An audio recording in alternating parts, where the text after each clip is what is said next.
chapter 9. Jesus has just left from healing the paralytic. Remember, they took apart, they didn't take apart the roof, but they rolled up the roof and they let the paralytic down.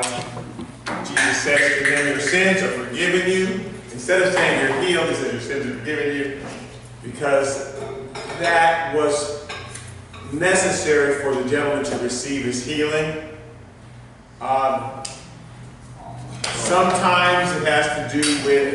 Is that your topic? Yeah. Oh, right over here. I'm sorry if I had noticed it. I was not. Okay, so in order for healing to occur, sometimes it's just a matter of faith. Jesus said that sometimes. Sometimes it's a matter of sin.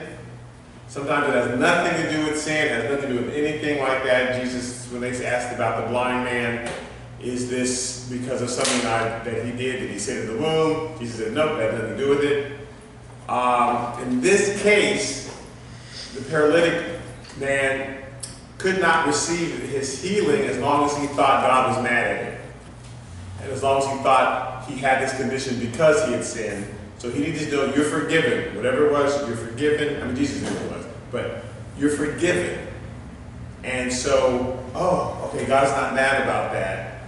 That allowed him to open up and receive healing, because there are people who, I've seen them come to the altar weeping for prayer, but kind of pretty sure God's not going to do it. They just can't, because the devil's in their ear about all the stuff that you've done wrong and you don't deserve it for this reason and that reason. You just don't do it. As long as you think you don't deserve it, you don't get it. You can't receive it. It's not like God's, well, I'm not going to give that to you until you don't receive it. And part of faith, receiving anything by faith, is believing that God is giving it to you.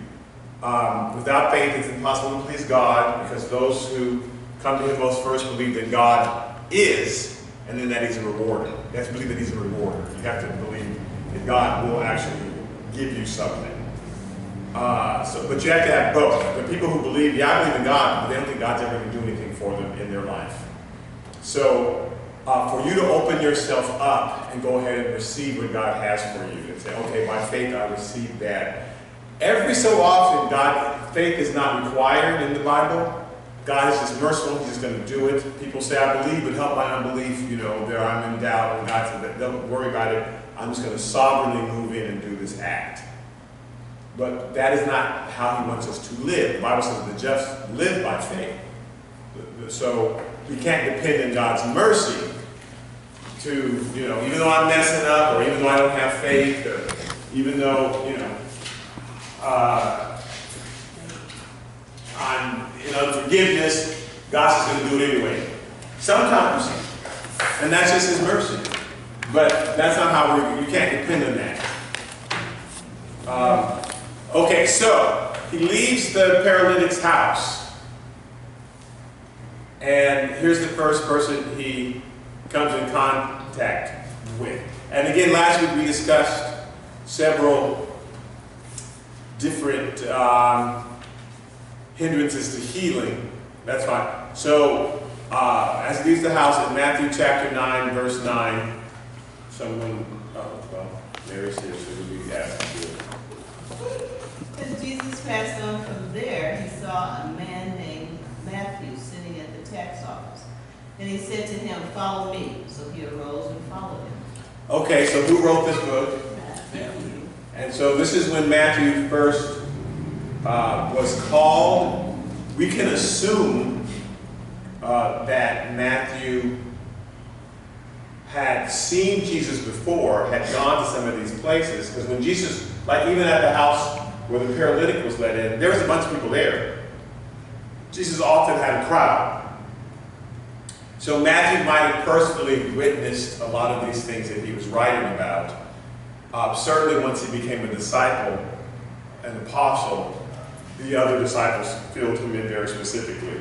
Because these are life-changing events that you just never forget. Sometimes things happen in your life that are so they're almost like they're happening in slow motion. You remember everything that was said, everything that was done. You're able to describe it to a T. That's how it was with Jesus. So, so this is Matthew's, though, first time when Jesus is actually pointing him out and saying, I want you to come and follow me. Luke says it differently. So look at Luke chapter 5, verse 27 to 28. After these things, he went out and saw a tax collector named Levi sitting at the tax office. He said to him, follow me. So he left all, rose up, and followed him. So Luke says he left all, rose up, and followed him. Matthew doesn't brag that way. Matthew's too humble. Matthew doesn't. He just says, so Matthew followed him. But Luke says, no, he gave up a lot to follow him. He gave up everything. Matthew wouldn't brag that way. It also calls him Levi. So like Peter, who was Cephas, who was Simon, Matthew's name was Levi. That's what everybody knew him as. But once he became an apostle, he changed his name to Matthew, which means gift from God. I'm sorry? I didn't know that, but that name meant that. Right, yes. So he, it's like God changed my life. Now, Matthew's a sinner. I mean, he's a publican. Okay, so the publicans work for the republic. That's why they're publicans, because they work for the public. They work for the republic, the Roman Republic. Right?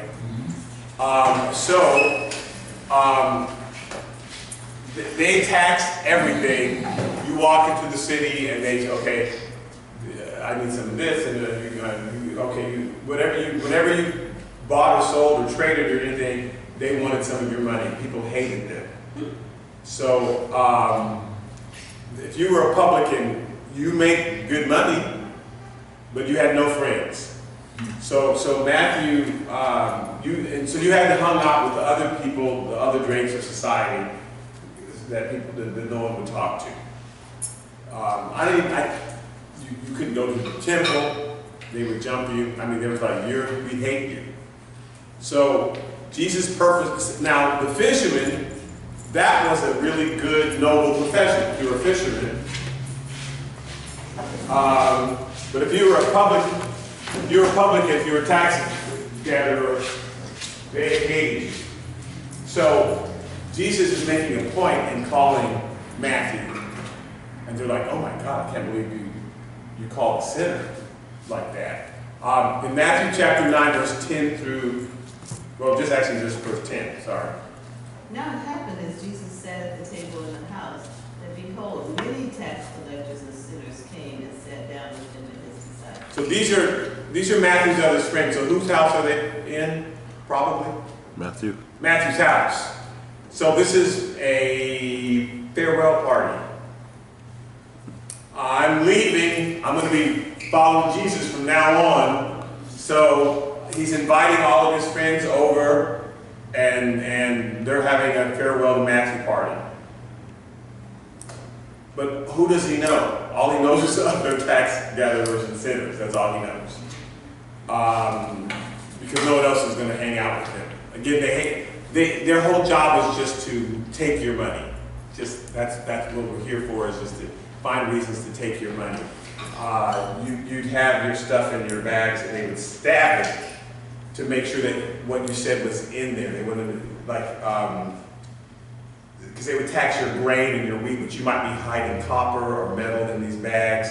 So they'd put a knife through it to see if anything, they could hear it. Anyway, their life was they were just there to ruin your life. Making sure you paid your fair share. Right. That they felt that you should pay. Okay, Luke chapter 5, verse 29, he gives a different account. Then Levi gave him a great feast in his own house, and there were a great number of tax collectors and others who sat down with him. Right, so he's just said, come and follow me. So again, this is a going away party. So now we're going to be following him. How are you doing? Good. So we're in the book of Matthew. Jesus has just called Matthew. He's just upset everybody because Matthew is a tax collector He only knows other tax collectors. He's a sinner, as far as they're concerned. But Matthew has a farewell party in his house. And from now on, he's going to be on the road with Jesus traveling. So he has a big party. Matthew chapter 9, verse 11 through 12. Douglas. Yes, sir. Now Matthew says sinners came, and Luke says others, so he didn't condemn them as sinners. See that? Right. But that's if you were a tax, like if you were gang members and your friends show up, you don't have to say, and other gang members show up. We would know today that gang member had a party and all his friends show up. We already know that his friends were the gang members, right? Okay. So that prostitute had a party and all her girlfriends showed up. Well, they're probably other prostitutes, because that's what she hangs out with. So when Luke says tax collectors came and others, it's other sinners. Matthew specifically says other sinners. But Luke's saying, well, I don't have to say other sinners. Everybody knows that that's only people that he hung out with. Because they're shunned from the rest of society. They hated them so much that it was just, we don't like you people. All right, Matthew chapter 9, verse 11 through 12. And when the Pharisees saw it, they said to his disciples, "Why does your teacher eat with tax collectors and sinners?" When Jesus heard that, he said to them, "Those who are well have no need of a physician, but those who are sick."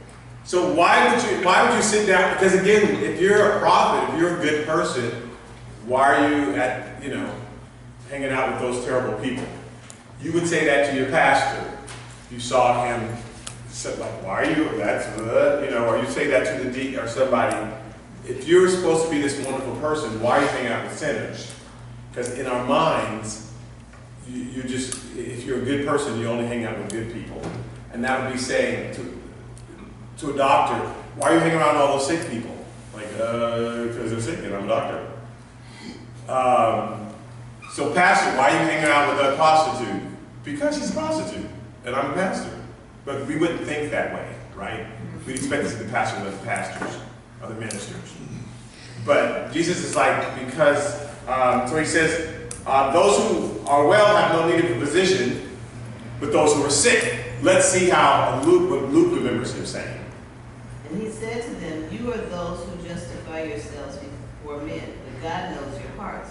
For what is highly esteemed among men is an abomination in the sight of God." So you are those who justify yourselves before men. The reason I put that in is because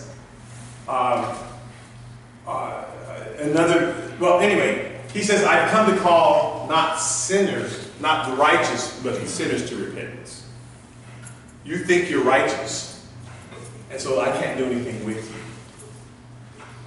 So he very plainly tells them in Luke chapter 16, you are those who justify yourselves before men. But God knows what, and we do this. I like looking at the Bible and saying, where do I do this very same thing? Where do we do this very same thing? So he says, you justify yourselves before men. You make sure that you put on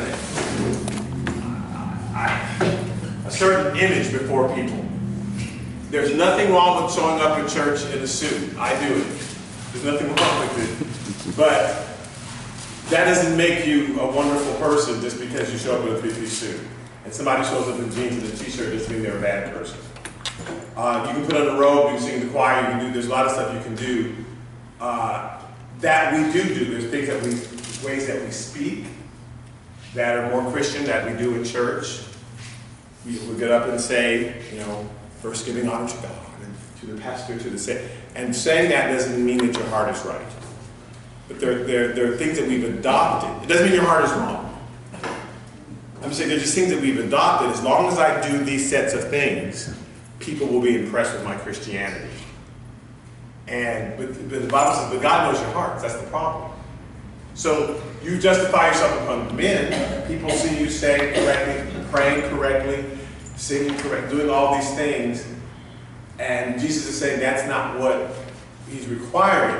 So that's frustrating because you're saying if I do the right things, God's mad at me, and I'm not saying that. And Jesus isn't saying that. So Isn't that they're saying that Wow. They convince themselves that they're righteous because they do stuff in the mind.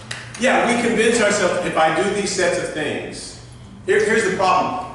We create a set of acceptable behaviors.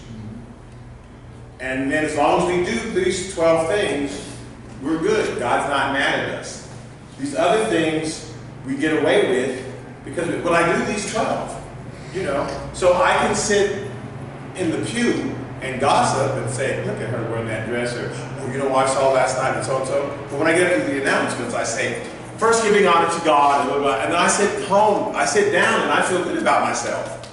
I did that. I don't realize that that other behavior was not acceptable before God. I think, well, as long as I said this correctly, or I sang, or I did these other things, God is happy with me.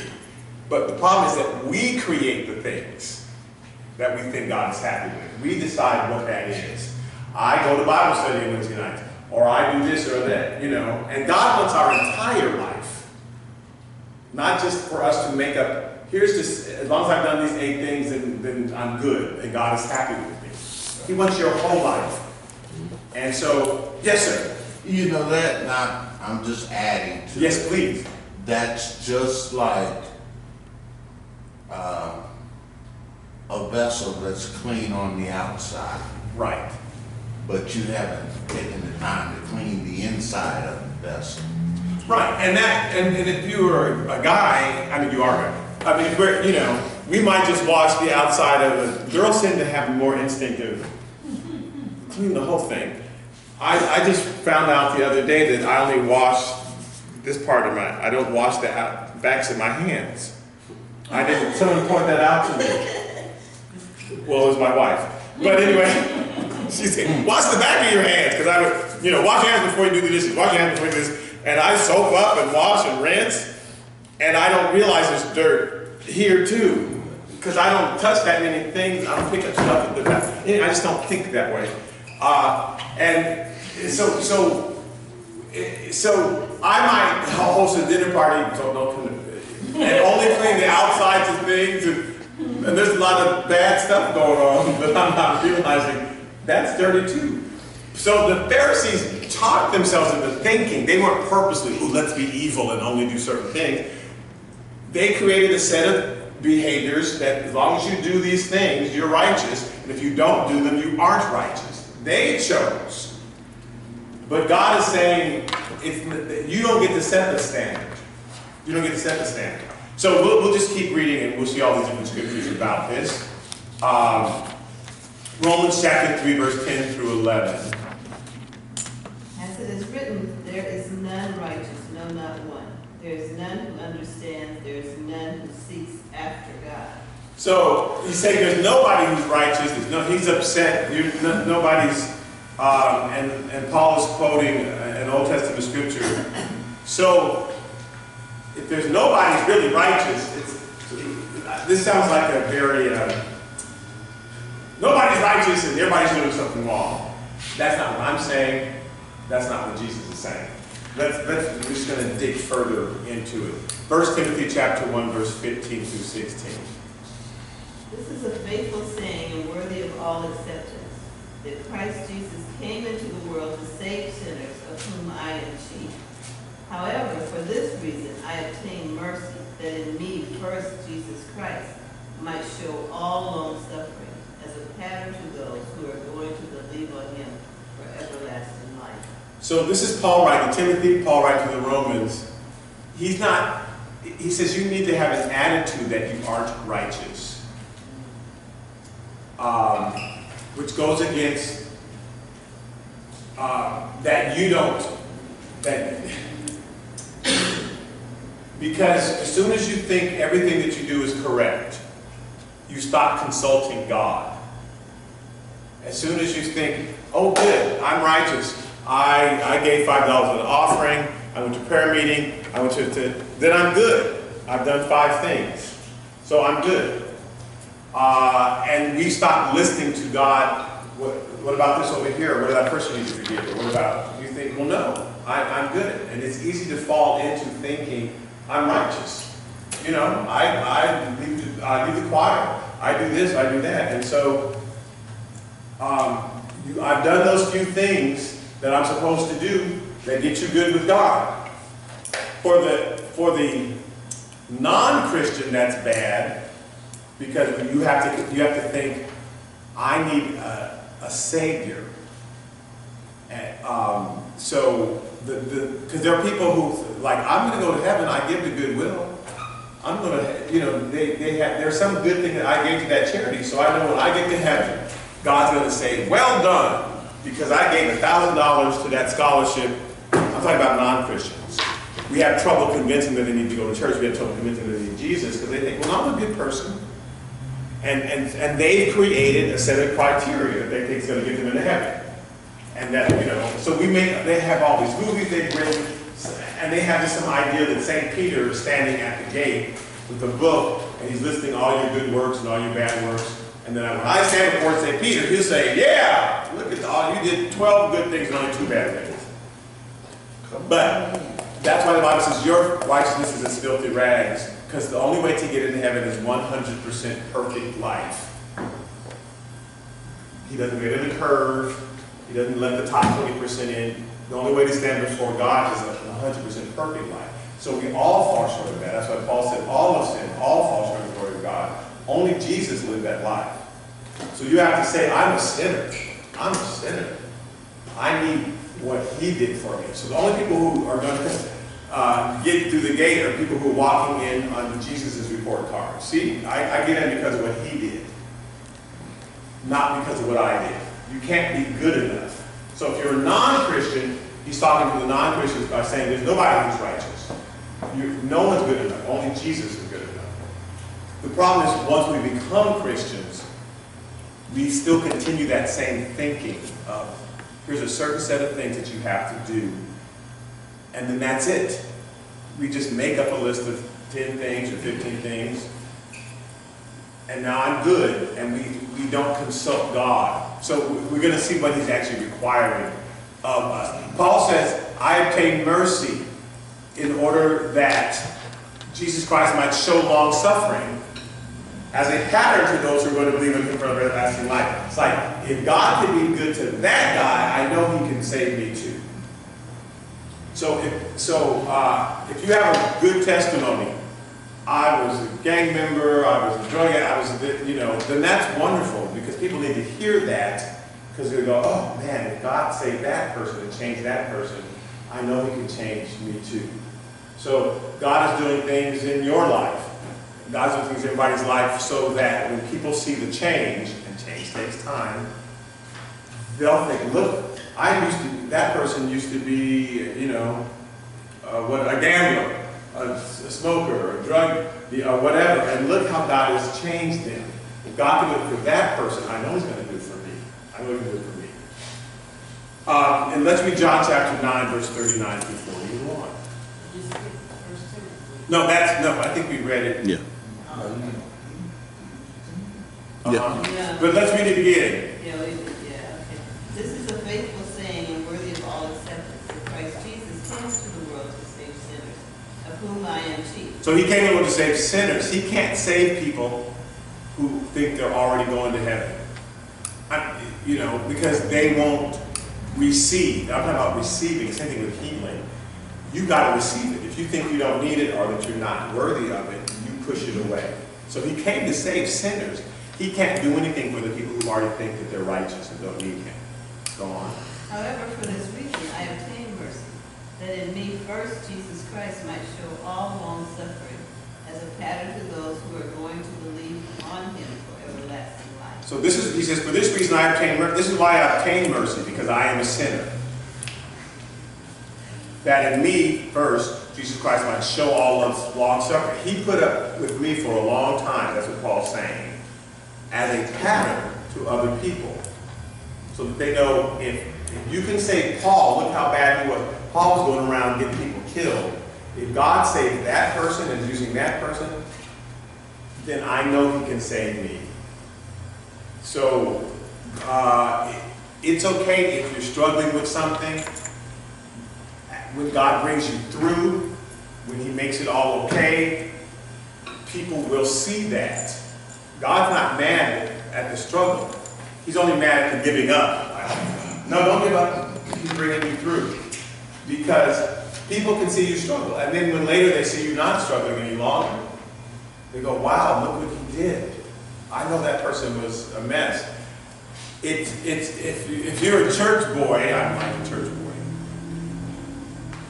Well, you're just a church boy. You were just raised in the church. You do all of that stuff. I don't see a change in you because you were always that way. So so God is actually excited about sinners. Jesus was eating with sinners because, like, when this change happens, people are going to know there's a God. When I see this person no longer doing what they were doing, when the world sees that, they'll go, wow, now I believe, right?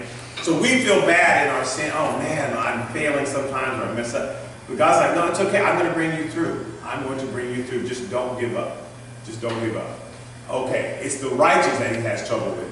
Now, John 9, verse 39 through 41. And Jesus said, for judgment I have come into this world, that those who do not see may see, and that those who see may be made blind. Fantastic. It's for judgment I've come into the world, so that those who do not see will see. People who are blind will suddenly see. But people who do see, they'll be made blind. He goes on to explain, verse 40. Then some of the Pharisees who were with him heard these words and said to him, are we blind also? Jesus said to them, if you were blind, you would have no sin. But now you say we see, therefore your sin remains.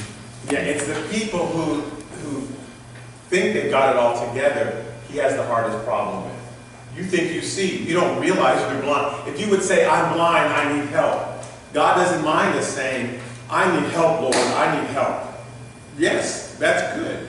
It's saying, oh no, I got it all together. Then he can't help you. It's okay to admit that you're messing up. It's okay to. God's like, yay, because he knows you are messing up. But if you keep acting like you aren't, then he can't do anything with you. So because you say, I see, I got it all together, that's why you're going to remain blind. Because you won't admit that you need help. Everybody's worked with somebody who, let me show you how to do it. I got it. Okay, but you really don't. Can I show you? No, let me do it. And you just have to sit there and wait with him to finally realize they don't got it. But the person who says, hey, can I help you? And here's a good, Rodney. It's the people who call you up and say, I need some help. Those are the ones you can help. The people who you're trying to help, but they didn't ask you. You might have said something to your wife or to one of your kids. You should change this, but if they didn't ask, they're not going to listen, right? But the people who say, hey, I need help, boom, you help them right away. So, yes, you're blind because you think you see. Matthew chapter 9, verse 13. But go and learn what this means. I desire mercy and not sacrifice, for I did not come to call the righteous, but sinners to repentance. So he says, I didn't come. So this again is in response to why are you meeting with sinners? Well, those who are already healed don't really need a physician. Does Jesus think they're healed? No, they think they're healed. So as long as we don't go to the hospital as long as you think I'm okay. That's a man thing, mostly, right? I'm fine. And so, well, the doctor can't help you until you show up at the hospital and say, I need help. So you're not really healed, you just think you are. So Jesus says, I can't do anything with you. He says, I haven't come to call the righteous, but sinners to repentance. But the scripture says there really is none righteous. They just think they're righteous. The people who think I'm a mess, like we keep trying to appeal to other church members from other churches, come over to our church. This is your territory. People who are sinners are quicker to realize their life is a mess. Right? People who, you can witness to a prostitute, you can witness to because they know this is not working. They don't know how to get out of it, but they'll come to the altar if we go to them, because they have no defense. But it's the people who think they're doing okay. Oh, I go to church on Mother's Day, I go to church on Easter, you know, I go on Christmas, so I'm good.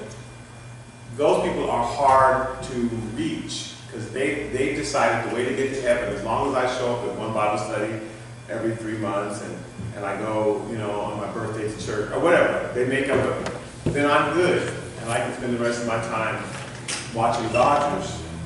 You can't reach them, because they think they got it together. So he said, so the righteous, meaning the people who think they're righteous, I can't get them to repent. But the people who are sinners, that's who I'm spending all my time with, because they know that they need help. Okay, so he says, but go, and learn what this means. I desire mercy and not sacrifice. That's taken from Hosea 6, chapter 6. Someone read that. For I desire mercy and not sacrifice, and the knowledge of God more than burnt offerings. So what does that mean? I desire mercy and not sacrifice. I need help. And sacrifices are not going to get me in. Right. He says, as far, now here's interesting. Who instituted the sacrifice? God. Right. He told them, when you mess up, bring an offering. So they became really good at bringing offerings because they kept messing up. He says, actually, I would prefer that you not mess up. Because I appreciate you saying, I'm sorry, but I prefer that you were doing the right thing instead of constantly bringing me sacrifice. Doing your own thing and then bringing me sacrifice. Doing whatever you want and bringing me sacrifice. Living however you want and bringing me sacrifice. That's the typical Christian. I'll live however I want Monday through Saturday, and then on Sunday I show up at church. And then I do whatever I want Monday through Sunday, and through Saturday, and Sunday I go show up at church. That's your sacrifice. So yeah, I'm giving my sacrifice. So on Sunday, my money belongs to God. I put my tithe in, but Monday through Saturday, I do whatever I want with my money. If the Holy Spirit's trying to tell me to do this, go there, give it to this person, But on Sunday, I reach in my wallet, and now what's God telling me today? And I pray over it, and okay, and I put my... So that's the sacrifice. You're giving a sacrifice on Sunday. But that's not what I want from you. So he says, figure out, so this is a great thing that Jesus said again in Matthew 9, verse 13. Go and learn what this means. I desire mercy, not sacrifice. So when Hosea said, I desire mercy, not sacrifice, and the knowledge of God more than burnt offerings. So I'd rather that you know what I want you to do than keep messing up doing your own thing and then just bringing a sacrifice to atone for it. Knowledge of God is more important. The problem, see, God wants to talk to us all day long. In fact, He does talk to us all day long.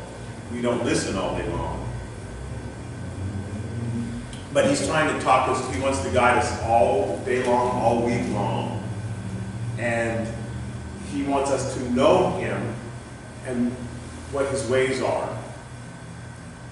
We don't focus on that. We've already decided, well, I give Him Wednesday night from 7 to 8, and I give Him Sunday morning and these are the times that I really am into God, and then the rest of the time it's just me. So He says, well, then you don't really know me. You've already designated these few things. That's your burnt offering.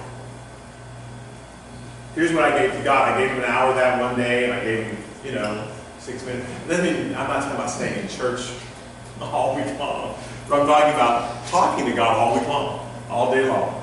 In your car, as soon as you come out of McDonald's, while you're in the Ralph's, okay, Jesus, should I really get those donuts? Or,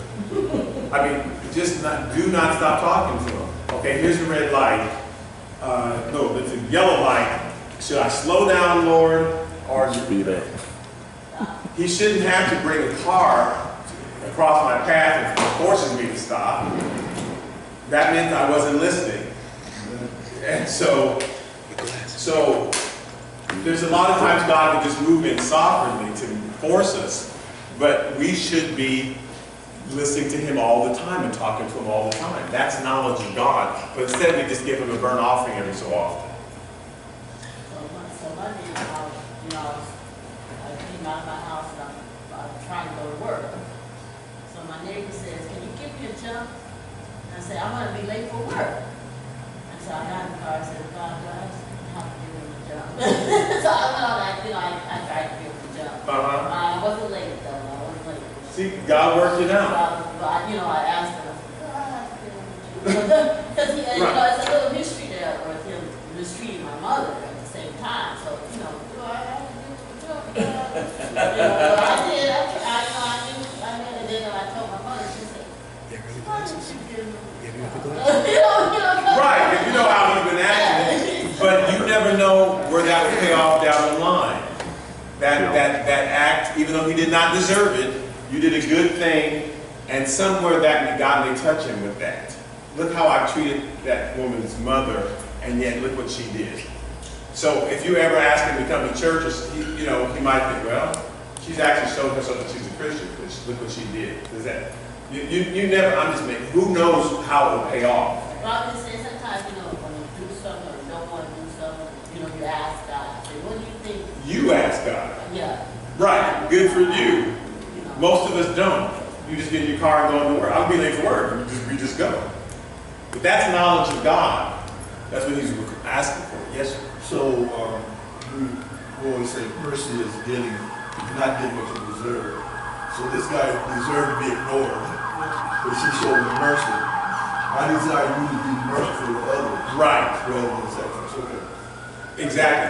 That's very good. So what he means by mercy is exactly that. It's exactly that's an excellent example that God prompted you to give. Instead of being selfish, so we do selfish acts all week long, and then we bring the burnt offering on Sunday or whenever. Where it says, "I desire mercy." I want you to be merciful all week long, because God is mercy. God is love. So be loving all week long. That's what I desire. I don't want your burnt offering. I don't want you to apologize for all the bad stuff you're doing. That's not the relationship I want to have to you. That'd be like the husband or the wife, who's always doing wrong and apologizing. It's like, I appreciate the apology, but I would sure love it if you were just doing the right thing instead of doing wrong and apologizing. And doing wrong and apologizing. How about if you were doing the right thing? That'd be really cool. And that's what God is saying. I desire mercy and not sacrifice. I want you to be loving, not selfish, and then apologize for it. I desire knowledge of God more than burn off. I want you to know what I want you to do and do the right thing instead of doing your own thing and then bringing me a burnt offering and so that makes me happy. I don't even want your offering. I want you. He wants us. He doesn't. The offerings were, if you mess up, bring this offering. Not please mess up so you can, bring it. If you, I want to tell you what to do, and if you miss it, then bring the offering. But I would rather that you were listening to me. But instead, we just do the offerings. The Pharisees were great at the offerings. They gave a tithe of this and a tenth of that. We are so good at the offering, but God didn't have their heart the whole rest of the day. He had it for the 5 minutes that they were giving an offering. But you're still not doing what I want you to do. Let's look at 1 Samuel chapter 15, 20 through 23. Oh, I'm sorry, Jeremiah chapter 7, 22 through 23. For I did not speak to your fathers or command them in the day that I brought them out of the land of Egypt concerning burnt offerings or sacrifices. But this is what I commanded them, saying, Obey my voice, and I will be your God, and you shall be my people, and walk in all the ways that I have commanded you, that it may be well with you. So he said, when I first brought them out of Egypt, what I first said to them was, obey my voice. Then Moses went up in the mountain, and everybody went crazy and had a party, and started to build an idol, and went out of your minds, and I had, and then I had to explain to you, that's sin. And when you sin, then this is the offering that I want you to bring. So you guys have made a big deal out of the offering now. You think, oh good, our whole purpose is to build an offering. No. The first thing I said to you was obey my voice. And that's what he's saying to us. He wants us to have a relationship with him all day long, but we can't obey his voice if we don't ask. You ask. You got in the car. Okay, Lord, what should I do? So he says, the first thing I said was not, I didn't institute the offering until you was messed up. But don't forget, what I said was obey my voice. Please listen to me all the time, because I will tell you what to do, what not to do, Monday through Sunday, all week long. But I feel like I only have you for, on Sundays, or whatever time you decided to have given me, and then the rest of the time you shut me out. And we do that. Well, God this morning, I read my little verse, I'm good. And then the rest of the day, I did whatever I want, didn't think about God again. But I know at 6 o'clock, I'm going to read another verse. But the time to be thinking about God is when that person is coming at you and attacking you, when your boss is yelling at you, or your kid's acting up. God still would like to be involved. He doesn't go on vacation at that point. He would tell you, here's what you say to your wife, here's what you say to your boss, here's what you say to your husband, here's what you say to that kid, here's what you say. If you just consult, if you keep your mouth shut for a second and say, Lord, what should I say? I'll give you a peaceful, merciful answer for the situation. But if you just do your own thing, and then later go, oh man, I messed up, I should have kept my, well, I don't want your I don't want your laters. I want your nows, right? I want you to learn to right now, in the moment when you're that upset, to say, okay, I'm keeping my mouth shut, Lord, what should I say? And learn to listen to me. So, because that was the first thing I told you, obey my voice. Obey my voice, and then I'll be your God, and you'll be my people. Otherwise, I'm not your God. You're not my people if you're not obeying my voice. You just created your own religion that you're following. But Christians follow Christ. Churchgoers follow the church.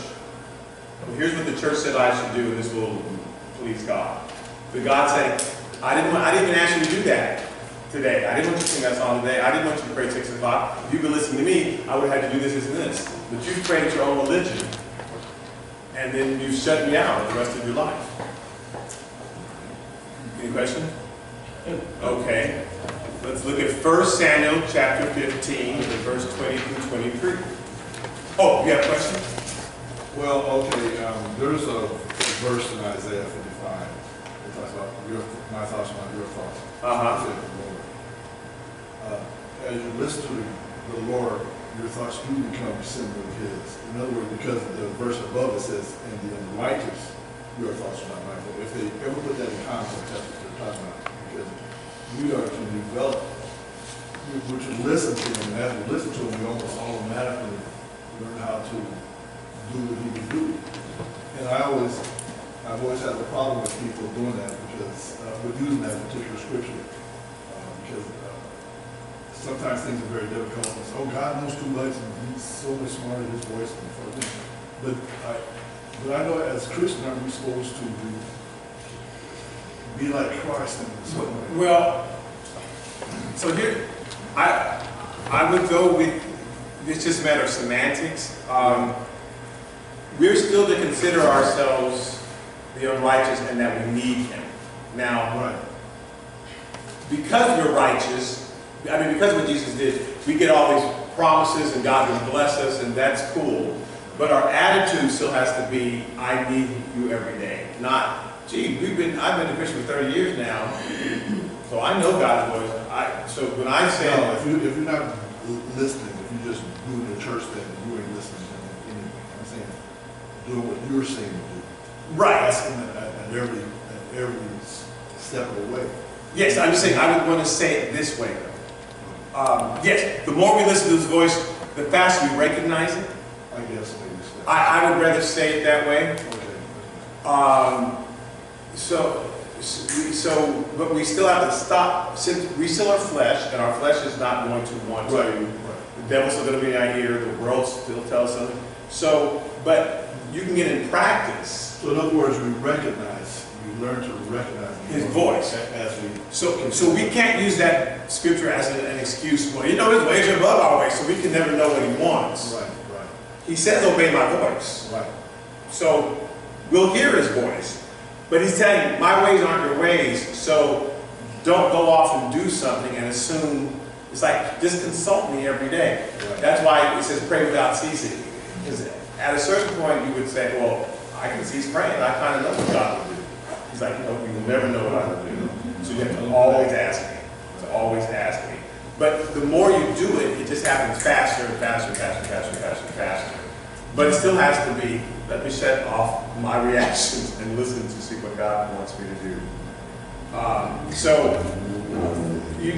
so glad you took the time, even though I'm late for work and this man is evil. You still said, okay, Lord, that's what I want. I want mercy. I want that. He could, and God could have said, no, go on to work and it's okay. But if you don't know if you don't ask. First Samuel, oh yes, sir. Yeah, one more thing on that. I just lost my car. Because I wouldn't shut up. You had it. I had it. Well, maybe it'll come back. I think it's back. Okay. Well, a lot of times when we are listening for God's voice, He will tell us what to do, and we will say, I'm not doing that. Right. You know, and we give Him a name. And you know, sometimes I say, well, you know, God has another name that we've given Him. And people say, what is that? I say, something. Yeah, something told me. Right. But we ignore it because we think we ignore it. Yeah. Well, some said that, but I knew that was not the Lord, and so I just went ahead and did what I was going to do in the first place. And then later, oh man, some told me, I guess that was the Lord. But yeah, as long as you think it's something, but not really God, then you have an excuse to ignore it. But He talks to everybody all the time. Not just the special people, not just the pastors. He talks to us all day. It might be through another person, it might be through the scripture, it might be through the still small voice. But if we're open and listening, he will direct your path. He will direct it. But we have to be listening, and we have to think, I need to listen. I don't know the answer. You just have to always have that attitude that I don't know. Not that I cannot know, which is what Joey is saying. Some people say, we cannot know. Yes, you can. You just have to ask and you'll receive. Knock, it'll be open. Everyone who asks is not, you can know easy. You can know what God wants. Yes, sir? I'm intrigued by what I see now from what I used to see. Yes. I used to frustrate myself, get angry, see things differently. But I see that if you do things, just do things slowly, not fast. The people that surround around you, they start picking up on the things that you do. Right. We used to jump to anger. We let passion just push us into stuff. If you just slow down, then you'll hear something say, okay, don't say it, And and then people eventually, that's what Paul said, people will see the pattern. They'll see the pattern. You good? Yeah. Okay. Let's get 1 Samuel chapter 15, 20-23. And Saul said to Samuel, but I have obeyed the voice of the Lord and gone on the mission on which the Lord sent me, and brought back Agag, king of Amalek. I have utterly destroyed the Amalekites. But the people took the plunder, sheep and oxen, the best of the things which should have been utterly destroyed, to sacrifice to the Lord your God in Gilgal. So he says, yeah, I did what God told me to do, except for this one little thing. The people came and they took the plunder and they did that. But I basically done what God wanted me to do. I just didn't do it totally. And that's when you know. So that's when God really gets upset. I can understand if you're not sure, but if God really told you, here's what I want you to do, and then you don't do it, you get in trouble. Because then you're deciding which part of it you're going to listen to and which part of it it's okay to not listen to. So Saul got in trouble because he did most of what God said, but then there was a part he thought, well, that's not necessary. And God's like, you think you know more than me? Like you can decide which part of it you can listen to and which part you don't have to listen to? But that's how we are. We treat God like he's just, the crazy uncle that, we'll all listen to him. So Samuel said, verse 22. So Samuel said, as the Lord is great and delight in burnt offerings and sacrifice, as in obeying the voice of the Lord? Behold, to obey is better than sacrifice, and to heed than the fat of rams. So he says, I don't care that you did a good thing. You sacrificed and you did a good thing, but I would rather that you obeyed me. So if you give that $20 in the offering without asking God, was I supposed to give the $20? He's not, oh, well, at least you gave $20. It's like, no, I told you to do something totally different than that $20. I told you to hold on to it, but you wanted to make sure that you had something to give in the offering so people didn't look at you. So you gave that money because you were afraid what other people would say. But now that you run into that homeless person outside, you have nothing to give to that person. I'm not excited that you did a good thing. You disobeyed me. Because Saul's thinking, well, Samuel will be impressed. We sacrificed to the Lord your God. And he says, we sacrificed to your God, so why are you upset? Because you didn't obey. That's not what God told you to do. He's not interested in us doing good things. He's interested in us doing the things that He's told us to do. And that could be, we just got it. So Sunday morning, Lord, do you want me to pray now and then sing a song? Or should we just do, if God didn't say get up and lead a prayer, He's not excited that we did a prayer. He doesn't, well, at least they did a religious thing. I didn't tell you to do that. I want you to do a whole other thing. But we think as long as we're doing something that looks religious, that looks holy, God is excited. Not if He told us to do something different. Yes? And you don't get an answer. So then you go ahead and do what was in your heart to do. If He doesn't stop you, you've driven a car before. So if the light's green, you just keep going. I got nervous. I programmed into my Waze, my satellite, my GPS, an address that was way down in Orange County somewhere.